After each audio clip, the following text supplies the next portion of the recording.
بسم اللہ الرحمن الرحیم۔ السلام علیکم ناظرین گرام، سنان اناطولیہ کے ایک مسیحی خاندان میں پیدا ہوئے۔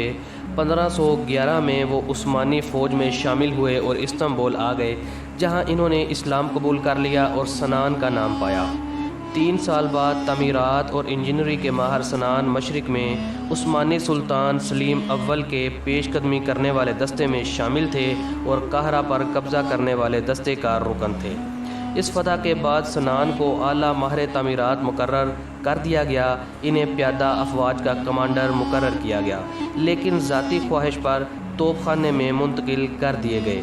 1535 میں انہوں نے فوج کے لیے پل اور قلعے تعمیر کیے اور 1539 میں پہلی غیر عسکری عمارت تعمیر کی، جس کی وجہ سے انہیں عثمانی چیف معمار بنا دیا گیا، اور اپنی زندگی کے باقی 40 سال انہوں نے اسی حیثیت سے گزارے۔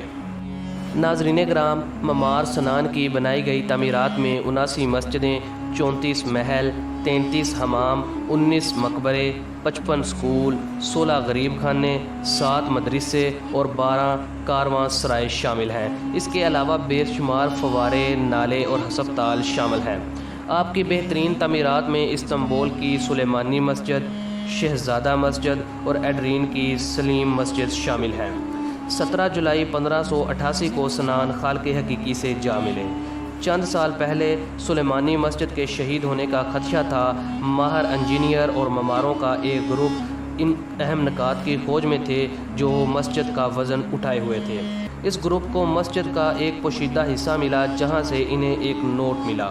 معمار سنان کے عثمانی ترک زبان میں لکھے ہوئے نوٹ میں کہا جا رہا تھا کہ جب آپ یہ نوٹ پڑھ رہے ہیں تو اس کا مطلب ہے کہ کلیدی پتھر میں سے ایک کھو گیا ہے اور آپ اس کے تبادلے کا طریقہ نہیں جانتے۔ سنان یہ بتا رہے تھے کہ کلیدی پتھر کا تبادلہ کیسے کریں، اور اس گروپ نے اس نوٹ کی ہدایات کے عین مطابق عمل کیا، اور معمار سنان کی صدیوں پہلے کی نزاکت اور دور اندیشی کی بدولت سلیمانی مسجد گرنے سے بچ گئی۔ یہ نوٹ آج بھی استنبول کے توپ کاپی میوزیم میں دیکھا جا سکتا ہے۔ ناظرین گرام، آج کی اس ویڈیو میں اتنا ہی۔ اگر آپ کو ہماری یہ ویڈیو پسند آئی ہو تو ویڈیو کو لائک کریں، شیئر کریں اور چینل کو سبسکرائب کریں، اور ساتھ لگے بیل آئیکن کو دبائیں تاکہ ہماری لیٹسٹ آنے والی ویڈیوز کے نوٹیفیکیشن سب سے پہلے آپ کو مل سکیں۔